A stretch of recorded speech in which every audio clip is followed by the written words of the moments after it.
देवी देवताओं की इस पावन धरती पर खूबसूरत पश्मीने और सांस्कृतिक चित्रकला के लिए विश्व विख्यात इस बसोली नगरी में रावी के तट पर खड़ा होकर के अभिनंदन करते हैं हम सब।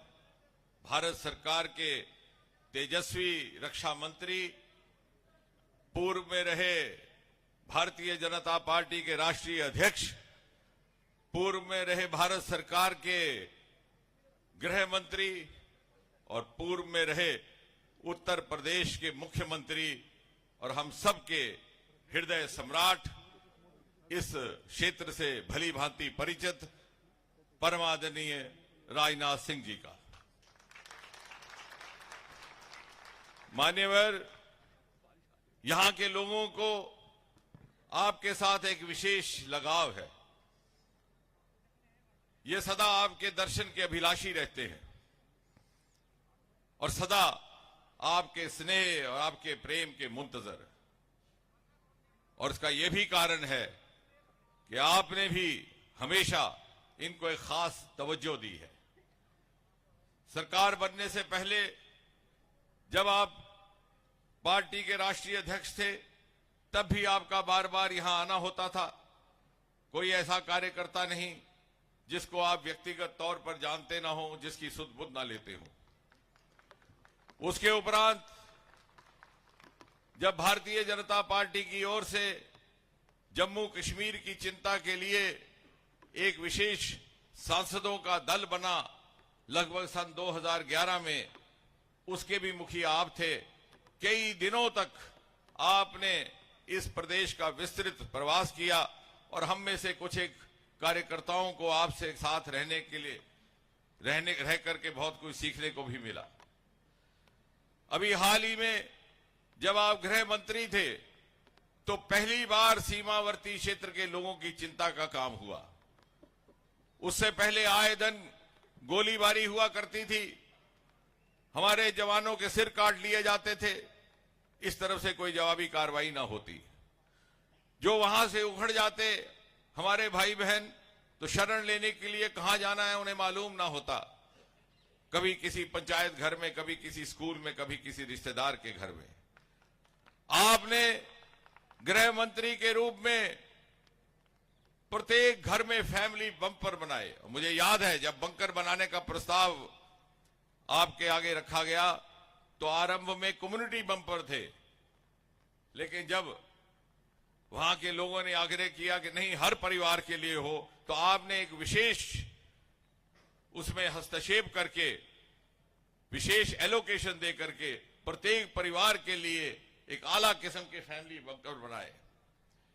साथ ही साथ ये शिकायत आया करती थी कि सीमावर्ती क्षेत्र में रहने वाले युवाओं को इंटरनेट की फैसिलिटी नहीं, क्योंकि टावर नहीं है, तो आपने वो टावर भी बनवाए। 0 लाइन सीमावर्ती तक अंतर्राष्ट्रीय बॉर्डर पर आपने सड़कें बनवाई और 4% आरक्षण जो एलओसी के बच्चों को मिलता था, अंतर्राष्ट्रीय बॉर्डर पर नहीं मिलता था, वो भी आपके गृह मंत्री के रूप में हुआ। नई 4-4, 5-5 बटालियंस स्थापित करने का काम, जिसमें महिला बटालियन भी साफ थी, आपके द्वारा ही गृह मंत्री के रूप में आदेश जारी हुआ। और उसके बाद जब से आप रक्षा मंत्री हैं, ना कोई वहां से गोलीबारी हो रही है पाकिस्तान से, ना ही कोई छेड़छाड़। ठीक कहा है कि उस मुल्क की सरहद को कोई छू नहीं सकता जिस मुल्क की सरहद की निगहबान है राजनाथ सिंह। मान्यवर, ये इलाका कई वर्षों तक कांग्रेस राज में पिछड़ा रहा, लेकिन यहां के लोग बड़े मजबूत हैं। ये सदा राष्ट्रवाद और देश भक्ति का झंडा उठाए रखे। और एक जमाने में पंडित प्रेमनाथ डोगरा और श्यामा प्रसाद मुखर्जी की मुहिम का एक बहुत मजबूत गढ़ भी यही इलाका रहा।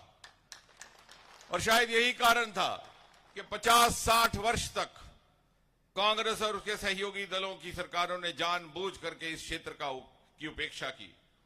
यहां कोई विकास का कार्य ना हुआ, बल्कि राष्ट्रीय स्तर की चल रही परियोजनाओं को भी जानबूझ करके तुष्टीकरण की राजनीति के तहत रोक दिया गया। जैसा अभी हमारे जिला अध्यक्ष कह रहे थे, शाहपुर कंडी का प्रोजेक्ट जिसके अंतर्गत इंडस वाटर ट्रीटी के अंतर्गत हमें अपने हिस्से का दरियाए रावी का पानी मिलना था, वो भी रोक दिया गया ताकि इस क्षेत्र की सिंचाई ना हो सके और वो सारा का सारा पानी पाकिस्तान जाता रहा। ये मोदी जी के आने के बाद 2014 में प्रधानमंत्री मोदी जी के व्यक्तिगत हस्तक्षेप से आज वो प्रोजेक्ट भी गायब हो गया। पिछले 10 वर्षों में जो ये काम यहां हुए हैं वो तर्क, तथ्य और तुलना के साथ प्रमाणित किया जा सकता है कि उससे पहले के 60-70 वर्षों में ना हुए। यदि इसी क्षेत्र की आप बात करें तो यहां कुछ ही किलोमीटर दूर दरियाए रावी में उत्तर भारत का पहला केबल स्टेल्ड अटल सेतु पुल, वो भी मोदी सरकार के आने के बाद निर्माणित हुआ। यहां के पश्मीना और यहां की पेंटिंग को भी जीआई टैग मोदी जी के आने के बाद प्राप्त हुआ। और यहां पास ही से बसोली, बन्नी, भद्रवाह जाने वाली हाईवे का काम इसी सरकार में 10 साल के भीतर प्रारंभ हुआ और छत्रगला का टनल जो 4000 करोड़ रुपए की लागत से बनने वाला है और जिसकी मांग कई वर्षों से थी, उसका भी काम शीघ्र ही शुरू होने वाला है। और मात्र 3 घंटे में कोई भी मुसाफिर दिल्ली से पठानकोट और 3.5 घंटे में डलहौजी पहुंच जाएगा। यानी यहां का एक नया डीएनडी निर्माणित होने की योजना आप ही की सरकार के द्वारा हुई है। इतना ही नहीं, यदि आप इस पूरे के पूरे कॉन्स्टिट्यूएंसी की बात करें तो ये बहुमुखी क्षेत्र है। कहीं नाले हैं, कहीं पगडंडियां, कहीं पहाड़ हैं, कहीं झरने, कहीं नदियां हैं, कहीं मैदान। लेकिन उसके बावजूद भी पिछले 10 वर्षों में आज इसका हिंदुस्तान की तमाम लोकसभा क्षेत्रों में से सबसे अधिक विकसित क्षेत्रों में शुमार किया जाता है। पिछले 3 वर्षों में पीएमजीएस 22 स्कीम के अंतर्गत देहाती सड़कों के निर्माण में यह क्षेत्र पहले 3 दर्जे में रहा है पूरे हिंदुस्तान में। रेल का सबसे ऊंचा दुनिया का पुल जिसका जिक्र प्रधानमंत्री मोदी जी ने G20 में भी किया था, वो भी इसी क्षेत्र में निर्माणित हुआ। एशिया की सबसे लंबी सड़क की सुरंग चनैनी से नाशरी, जिसका नाम पहली बार श्यामा प्रसाद मुखर्जी के नाम पर रखा गया, उसका भी निर्माण यहीं पर हुआ। उत्तर भारत का पहला इंडस्ट्रियल बायोटेक पार्क, वो भी इसी क्षेत्र में। उत्तर भारत का पहला होम्योपैथी कॉलेज, वो भी इसी क्षेत्र में। और शायद वाहिद एक ऐसा क्षेत्र जहां 1 नहीं, 2 नहीं, 3 केंद्रीय सहयोग से मेडिकल कॉलेज खोले गए। उत्तर भारत का पहला नदी सुंदरीकरण का देविका प्रोजेक्ट, वो भी इसी क्षेत्र में। और बैंगनी क्रांति, पर्पल रेवोल्यूशन, जिसने देश को लेवेंडर स्टार्टअप का नया आयाम दिया, जिसकी झलक हमने 26 जनवरी को कर्तव्य पथ पर देखी, वो भी इसी क्षेत्र से जन्मा हुआ, भद्रवाह से, जहां पिछली बार आपकी एक सभा भी हुई थी। और ये सब कार्य पिछले 10 वर्षों में हुए क्योंकि मोदी जी के नेतृत्व में इस सरकार ने यह संकल्प किया था कि जो जो क्षेत्र पिछली सरकारों की उपेक्षा के शिकार रहे, उन्हें विकसित कर करके बराबर के दर्जे में लाना है। अब चूंकि चुनाव का माहौल है और कांग्रेस और उसके सहयोग के पास कोई मुद्दा नहीं, तो आए दिन एक नया शगुफा उड़ाते हैं। सुबह उड़ता है, शाम तक वो खुद ब खुद ठंडा हो जाता है।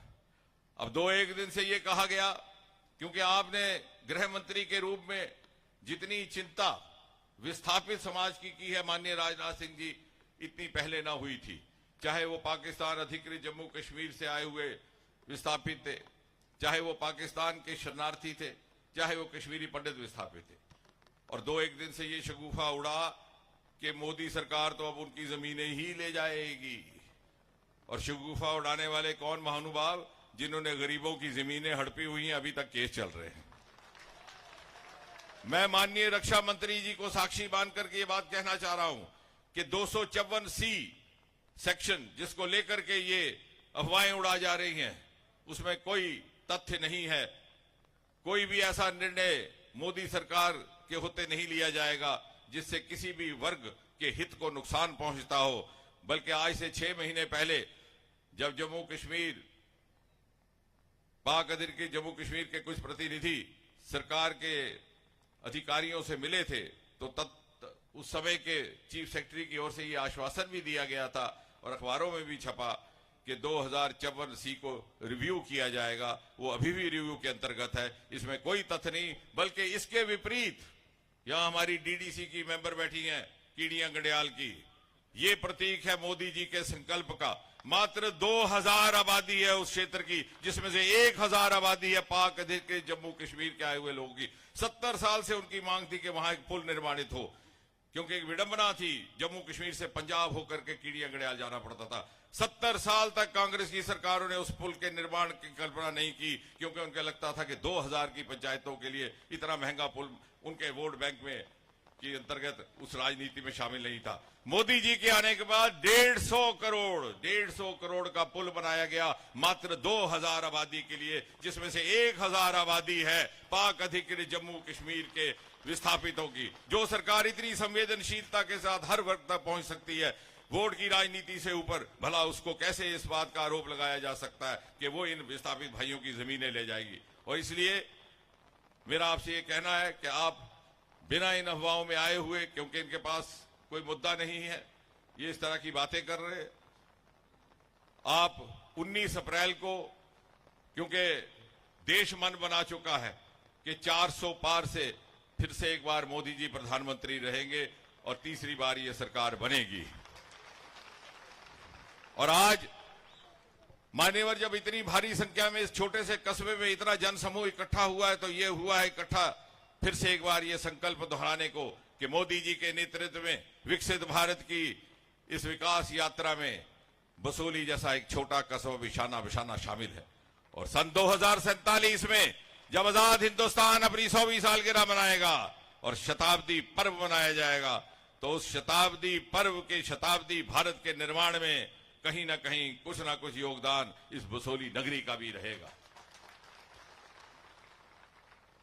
और जून के महीने में जब मोदी जी के नेतृत्व में तीसरी बार ये सरकार शपथ लेगी, तो शायद हम में ये साहस रहे कहने का कि मोदी जी की विजय माला में एक छोटा सा फूल इस चित्रकला की नगरी बसोली का भी है।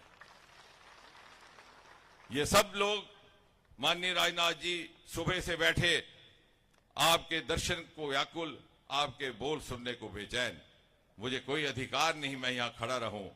मैं इतना ही कह करके पूरी विनम्रता के साथ, आदर मान के साथ आपको आपके संबोधन के लिए आमंत्रित करता हूं।